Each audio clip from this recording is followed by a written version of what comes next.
Hello बच्चों, चलिए प्रश्न को देखते हैं। निम्न फलनों का x के सापेक्ष अवकल गुणांक ज्ञात कीजिए। साइन प्रतिलोम a plus B cos X बटा B plus A cos X. हमको क्या करना है, इसका x के सापेक्ष अवकल गुणांक ज्ञात करना है। तो सबसे पहले हमने मुख्य अवधारणा देखी। तो यहाँ से देखिए, मुख्य अवधारणा के आधार पर हम बोल सकते हैं जो हमारे पास में अवकलन होता है f के अंदर g के अंदर एच एक्स का। इस प्रकार हमारे पास जब अवकलन होता है तो हम सबसे पहले बाहरी फलन का अवकलन करते हैं, फिर अंदर वाले फलन ऐसे कैसे ही रहते हैं। उसके बाद में अंदर वाले फलन का गुणा में अवकलन करते हैं, फिर उसके अंदर वाले फलन का अवकलन करते हैं। इस प्रकार से हमारे पास में चलता जाता है। अब यहाँ से हम बोल सकते हैं सबसे पहले अवकलन जो होता है हमारे पास साइन प्रतिलोम एक्स का, वह किसके बराबर होता है। यह बराबर होता है 1/वर्गमूल 1 - x की घात 2 होता है। इसी प्रकार से अवकलन जो होता है u बटा v का सूत्र जो होता है वह भी देख लेते हैं। तो यह होता है v की घात 2 भाग में, और v ऐसे कैसे ही, और फिर u का अवकलन करते हैं, फिर माइनस, फिर हम यहाँ पे u ऐसे कैसे ही रखते हैं और v का अवकलन करते हैं। इस प्रकार से हम अवकलन करते हैं। इसी के साथ यहाँ से हम बोल सकते हैं अवकलन जो होता है हमारे पास में कॉस एक्स का, यह किसके बराबर होता है, माइनस साइन एक्स के बराबर होता है। और इसी के साथ यहाँ से अवकलन जो होता है साइन एक्स का, वह किसके बराबर होता है, यह बराबर होता है हमारे पास में कॉस एक्स के। यह बराबर होता है कॉस एक्स के। यह हमारे पास बनता है। अब देखिए यहाँ से हम क्या कर सकते हैं, इसको हल कर सकते हैं। तो हमें क्या ज्ञात करना है, अवकलन ज्ञात करना है। यहाँ से साइन प्रतिलोम, देखिए ए प्लस बी कॉस एक्स बटा, यहाँ से किसका अवकलन करना है, B plus A cos x का अवकलन करना है। यह करना है। तो देखिए यहाँ से बाहरी फलन हमारे पास साइन प्रतिलोम है, तो यहाँ से कितना हो जाएगा, 1 बटा, यहाँ से वर्गमूल 1 माइनस, देखिए ए प्लस बी कॉस एक्स बटा, यहाँ से b plus A cos x हो जाएगा और इसकी पूरी घात 2 हो जाएगी।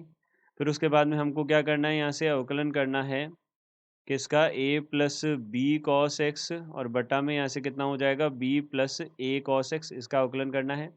तो देखिए यहाँ से हम सबसे पहले क्या कर लेते हैं, यह हमारे पास पद जो है इसको हम लिख लेते हैं। तो देखिए 1 बटा, यहाँ पे वर्गमूल। अब देखिए यहाँ से हमने एलसीएम लिया इसका, तो B plus A cos x की घात 2 यहाँ पे ऊपर आ जाएगा। तो B plus A cos x की घात 2 बनेगा, और यहाँ से कितना हो जाएगा, प्लस माइनस में यहाँ से कितना हो जाएगा, देखिए ए, यहाँ से प्लस बी कॉस एक्स, ए प्लस बी कॉस एक्स जो है उसकी घात कितना हो जाएगा, 2 हो जाएगा। और यहाँ पे नीचे जो एलसीएम में आया था वो ऊपर वर्गमूल से बाहर आके कितना बन जाएगा, B plus A cos x बन जाएगा। B plus A cos x बन जाएगा, यह बन जाएगा। और गुणा में अब इसका अवकलन करते हैं तो हमारे पास में हर जो है उसकी घात तो 2 हो जाएगी। तो यहाँ पे B plus A cos x की घात 2 बन गई। अब हर यहाँ पे हमारे पास में क्या रहेगा, ऐसे कैसे ही रहेगा। और अंश का अवकलन होगा, अंश जो है हमारे पास में उसका अवकलन कितना होगा, देखिए अब a plus B cos X है, a का अवकलन तो 0 होगा, और b का कितना हो जाएगा, यहाँ से माइनस का b यहाँ पे साइन एक्स हो जाएगा।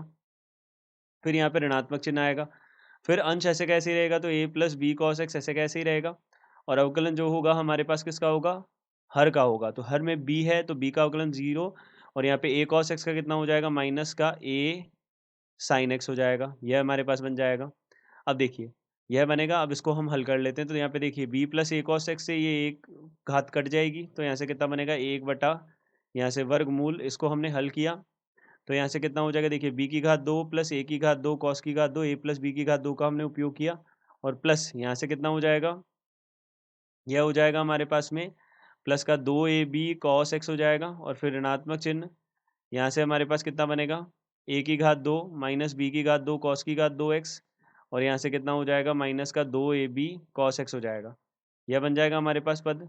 और गुणा में यहाँ से हमारे पास में क्या रहेगा, यहाँ पे नीचे भाग में तो रह जाएगा b plus A cos x आ जाएगा, और ऊपर अंश में हमारे पास कितना आ जाएगा, देखिए गुणा में यहाँ से हम क्या कर सकते हैं, साइन एक्स को माइनस साइन एक्स को उभयनिष्ठ ले लेंगे ऊपर से, और यहाँ पे पद क्या बनेगा, ऊपर देखिए यहाँ से b की घात 2 प्लस ए की घात प्लस ए बी, यहाँ से हो जाएगा कॉस एक्स साइन एक्स, और फिर माइनस हो जाएगा यहाँ से ए की घात 2, और यहाँ से हो जाएगा माइनस का यहाँ पे ए बी कॉस एक्स और साइन एक्स आ जाएगा।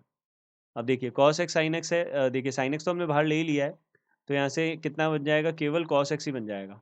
तो ये हमारे पास में कितना हो जाएगा, कॉस एक्स हो जाएगा। अब देखिए यहाँ से हमारे पास में ए बी कॉस एक्स से ए बी कॉस एक्स तो कट गया, तो यहाँ से कितना बना देखिए, बी की घात 2 माइनस ए की घात 2 बनेगा ऊपर, और यहाँ से कितना आ जाएगा, अब यहाँ पे माइनस का गुणा कर देते हैं तो हमारे पास ए की घात 2 माइनस बी की घात 2, और यहाँ पे साइन एक्स आ जाएगा, और बटा में हमारे पास कितना आ जाएगा, देखिए नीचे बटा वाले को भी हल कर लेते हैं।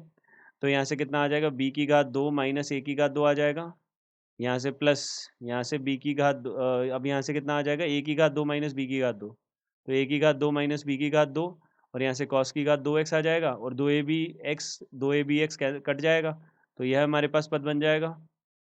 और यहाँ से भाग में हमारे पास कितना है, b plus A cos X है, यह हमारे पास है, इसको हमने हल किया आगे। तो अब देखिए यहाँ से हम क्या बोल सकते हैं, ए की घात 2 माइनस बी की घात 2, यहाँ पे साइन एक्स यह है, और बट्टा में कितना आ जाएगा देखिए, अब यहाँ पे वर्गमूल बी की घात 2 माइनस ए की घात 2, यहाँ पे हमने उभयनिष्ठ ले लिया, और बचा कितना, अब यहाँ पे एक माइनस कॉस की घात 2 बना, तो यहाँ पे ये साइन की घात 2x हो जाएगा, और यहाँ से कितना हो जाएगा, गुणा में हमारे पास में वर्गमूल के बाहर यह पद तो बचा हुआ ही है। तो अब ये देखिए साइन की घात 2 है जो हम बाहर ले सकते हैं, तो यहाँ से कितना हो जाएगा, वर्गमूल से, तो यह हो जाएगा हमारे पास साइन एक्स से साइन एक्स कट जाएगा, और यहाँ से कितना बन जाएगा, ऋणात्मक वर्गमूल बी की घात 2 माइनस ए की घात 2 बनेगा। देखिए यह बन जाएगा हमारे पास में, और यहाँ से बट्टा में कितना आ जाएगा, बटा में आ जाएगा यहाँ से b प्लस ए, यह आ जाएगा cos x, यह हमारे पास बन जाएगा। तो हम बोल सकते हैं यहाँ से दिए गए प्रश्न का उत्तर यह है। आशा करते हैं आपको समझ आया होगा। धन्यवाद।